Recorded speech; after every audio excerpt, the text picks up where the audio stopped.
তাণ্ডবের কি হবে, একটা অনিশ্চিত ভবিষ্যতের মধ্যে পড়ে গেল। এর জন্য দায়ী কে? আফরান নিশো, রায়হান রাবি নাকি শাকিব খান? এটা একটা গণিত অপরাধ। শাকিব খানের ছবিতে আফরান নিশো কাজ করবে, শাকিব খান জানবে না, এটা শাকিব খান রায়হান রাফি সহ নিশুকে ক্ষমা চাইতে হবে। রায়হান রাফিকেও বলতে হবে যে অতীতে সুরঙ্গ নিয়ে যে সমস্ত মন্তব্য আমি করেছিলাম। শাকিব খান অলওয়েজ অলওয়েজ তার যে সাকিবিয়ান আছে, সাকিব ভক্তরা আছে, তাদেরকে ভীষণ প্রাধান্য দেয়।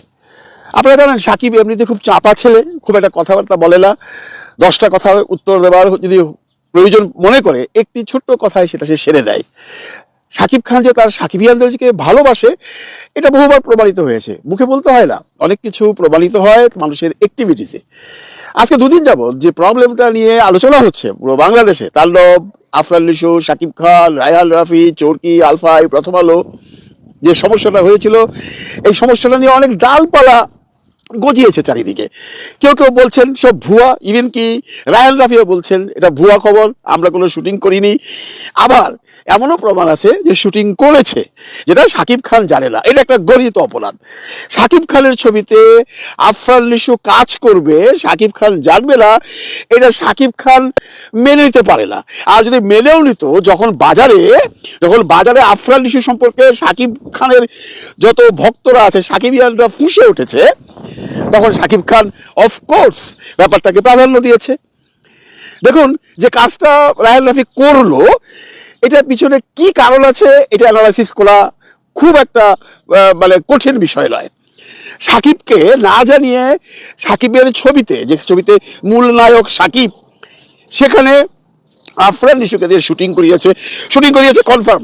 এটা নিয়ে কোনো দ্বিমত নেই, শুটিং করিয়েছে, এটা 100% কনফার্ম। এতক্ষণ আমরা মানে ওই শুনেছি, তারপরে অসমর্থিত খবর ইত্যাদি কথা বলেছি, কিন্তু এখন যেটা ফাইনাল হয়েছে সেটা ওনারা ডেমরাতে শাকিব খানকে না জানিয়ে শুটিং করেছে।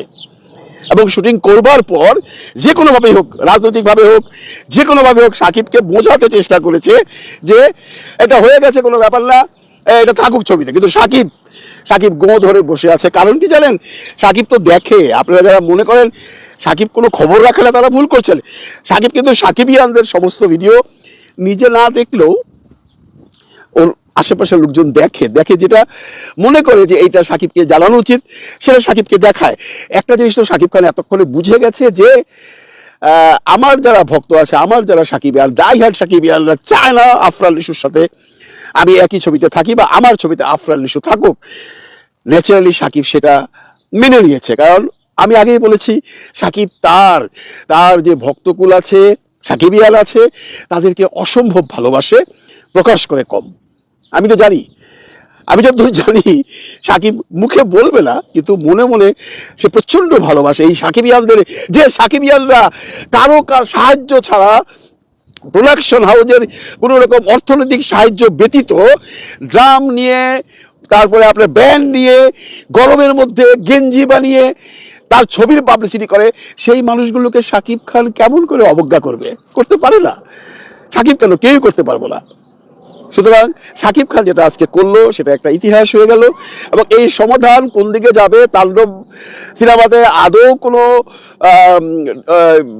থাকবে কিনা, মানে নিশোর ক্যামিও থাকবে কিনা, বা তাণ্ডব সিনেমাতে কোনো আইটেম সঙ্গে সাকিব খানের উপস্থিতি থাকবে কিনা, একদম অনিশ্চয়তার মধ্যে পড়ে গেছে। বন্ধুরা, আমি বাংলাদেশ সময় রাত্র 9টা অবধি জানি সাকিব খান বাসায় অবস্থান করছে শরীর খারাপের বাহানা নিয়ে।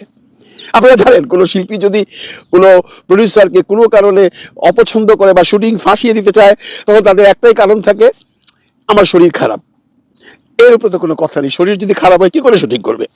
আর এর জন্য প্রযোজনা প্রতিষ্ঠান কোনো শিল্পীকে দোষারোপ করতে পারে না, কারণ শরীরের সাথে কারো কোনো সম্পর্ক নেই। আমার শরীর খারাপ, আমি যেতে পারবো না, আপনার কিছু করার নেই। সাকিব খান শরীর খারাপ বলে রাত্র 9টা অবধি ঘরেই বসে আছেন। আর কি যাবেন? আমার তো মনে হয় না আজকে আর সেখানে শুটিং হবে। এখন সারা রাত চেষ্টা হবে সাকিবকে কনভিন্স করা, বা এখন যে কোনো রাজনৈতিক চাপ হোক, যে কোনো একটা সামাজিক চাপ হোক, যে কোনো একটা দলকে নিয়ে হোক, যে কোনোভাবেই হোক, সবাই মিলে সাকিবকে এখন ধরতে চাইবে বা সাকিবের সাথে কম্প্রোমাইজ করতে চাইবে এবং সাকিবকে সেটে নিতে চাইবে।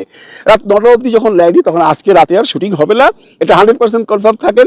হ্যাঁ, সাকিব ব্যতীত যে শটগুলো আছে আইটেম সঙ্গের, সেটা হয়তো বা করবে, কে আইটেম সঙ্গে নাচছে এটাও খবরটা পেলাম না, কেউ বলতে পারে না। রায়হান রাফি খুব সিক্রেসি মেনটেইন করছে, আবার সেই রায়হান রাফি আবার ওই সাবিলা নূরের সাথে কিছু শট ভাইরালও করে দিয়েছে। রায়হান রাফি আসলে কি চায় আমি বুঝি না। এমনটি করা তার মতো একজন প্রতিষ্ঠিত পরিচালকের উচিত হয়নি।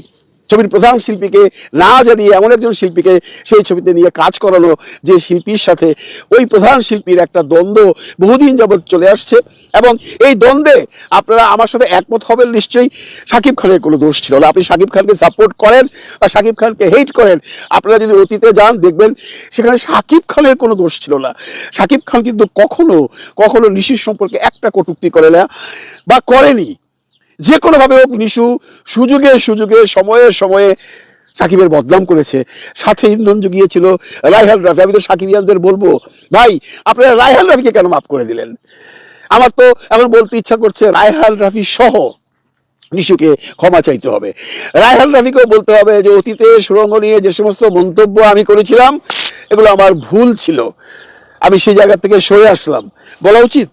সাকিবিয়ানদের বলবো সেটাও বলতে, আপনারা তাকে বলতে বলেন। নইলে এই যে গ্রুপটা আছে এরা সাকিবকে নিয়ে যে কি পলিটিক্স করছে এবং সাকিবকে আলটিমেটলি কোথায় নিয়ে যেতে চায় এবং সাকিবের উপকার করতে চায় না অপকার করতে চায় সেটা কিন্তু বোঝা খুব মুশকিল হয়ে যাবে। কারণ এরা আসলে সাকিবের পক্ষের লোক তো নয়, এরা স্বার্থবাজ প্রোডাকশন।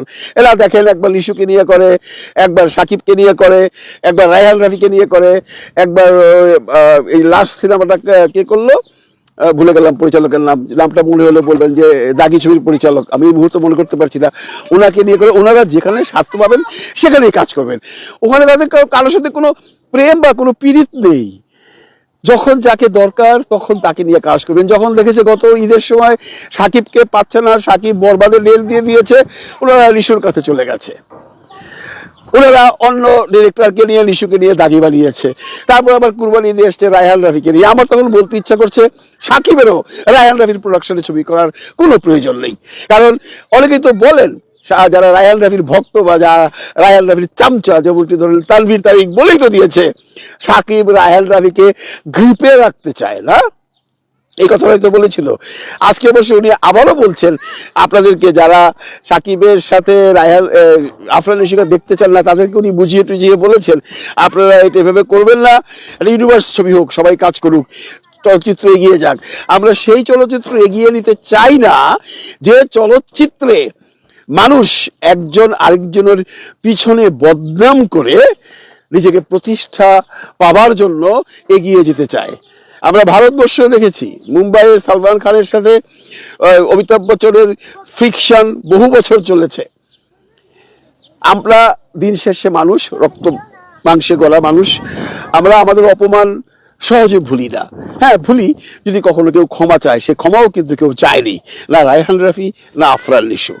সুতরাং এখন তাণ্ডব কোন পর্যায়ে আছে, কোথায় যাবে, তাণ্ডবের কি হবে, একটা অনিশ্চিত ভবিষ্যতের মধ্যে পড়ে গেল। এতে করে কি ইন্ডাস্ট্রির লাভ হয়েছে? আর এর জন্য দায়ী কে? আপনি আপনার মন্তব্য করবেন, আপনার মূল্যবান মন্তব্য দেখে বুঝতে চাই এর জন্য দায়ী কে, আফরান নিশো বা রায়হান রাফি নাকি শাকিব খান।